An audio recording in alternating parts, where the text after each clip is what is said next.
আসসালামু আলাইকুম এভরিওয়ান। আপনার মা কিভাবে আমার মা কিভাবে বানাচ্ছে এইটা দেখুন।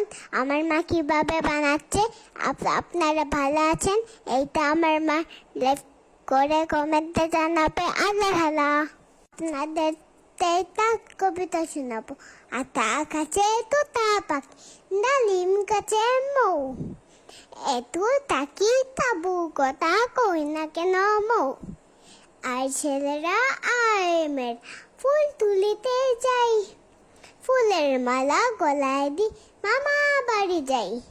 মামার বাড়ি যাওয়ার সময় আম পোড়াতে সুখ, পাকা জামের মধুর বাসি রঙিন করে মুখ, দেখা যায় তাল গাছ ওই আমাদের গা, ওইখানেতে বাস করে টানা বগিচা।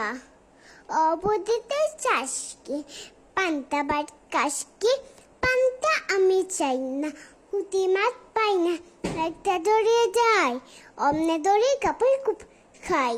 আসসালামু আলাইকুম ভিউয়ার্স, সবাই কেমন আছেন? আমার মেয়ে তাইবা, তার বয়স 3.5 বছর। সে আসলে একটু একটু কবিতা শিখেছে, তো সেইটা আপনাদের সাথে শেয়ার করলাম।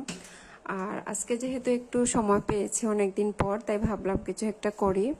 তো এই আর্টটা আসলে অর্ধেকটা করা ছিল, কিছুদিন আগে করেছিলাম, কমপ্লিট করতে পারি নাই, একটু সময় ছিল না। তাই যে প্রফেশনের বাইরে যাও একটু সময় পাই, চেষ্টা করি মেয়েকে দেওয়ার। তো আজকে ভাবলাম একটা কিছু ওকে সাথে নিয়ে করি, ও খুশি হবে, নতুন কিছু শিখতে পারবে, তাই একটা করা। আসলে কেমন হয়েছে জানি না, শখে বসে করা, মোটামুটি চেষ্টা করেছি। আর ভিডিওটা খুব বেশি স্পষ্ট হয় নাই, যেহেতু রাতের বেলা কারেন্ট ছিল না, তো কোনো রকমে আর কি করেছি চার্জার লাইট দিয়ে। তো দেখেন আপনাদের কেমন লাগে। আশা করি সবাই ভালো থাকবেন। আসসালামু আলাইকুম।